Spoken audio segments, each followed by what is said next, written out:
Hi everyone, my name is Imani Mubarak, and for this discussion, I'll be referring to the article "Teacher Loses Job After Commenting About Students and Parents on Facebook" and Chapter 14 of our textbook Cyber Psychology.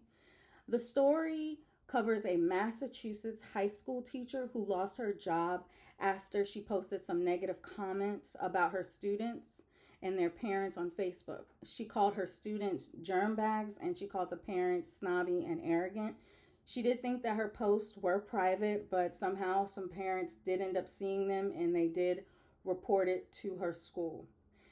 This case stood out to me because it does raise the question that's pretty relevant for us all today about how private is anything that we post online, and where is the line between personal freedom and professional responsibility.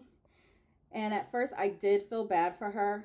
Everyone does have a moment of frustration, and sometimes people do use social media to vent, but I also understood where the school was coming from.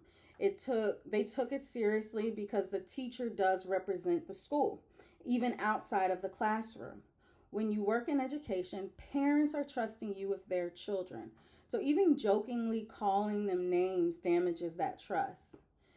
I do believe that this is why we don't necessarily befriend coworkers, um, because we just don't know who really has our back online. You know what I mean? It's not necessary to always post every single thought, especially about your job, because sometimes people are just looking to see what to hold it against you. Even and especially because even if your account is private, someone is allowed to screenshot it, and once it's online, it's never fully gone. And our chapter 14 does discuss how people often have a false sense of privacy online. We assume that our settings or our small friends list protect us, but digital communication does blur those boundaries between our private and public lives. And what feels like a close circle online can quickly become global. So even though I do think that the teacher didn't mean any real harm, her words did create a public issue that affected the school's image. And it is a reminder that online actions can have offline consequences. I believe that everyone does have the right to express themselves online and that it is a part of our freedom of speech. But freedom of speech doesn't mean that we are free from consequences. And in chapter 14, it mentions the idea of maintaining a personal space that's free from interference by others, referencing Clark. And online, that personal space becomes complicated because technology makes it easy for information to be copied, it can be shared or misinterpreted. The teacher thought she was speaking privately, but the digital environment doesn't always respect those boundaries. And employers, especially in education, also have a responsibility to protect their institution's reputation and the relationship between the students and families, similar to stores and customer service, brands and representatives of those brands.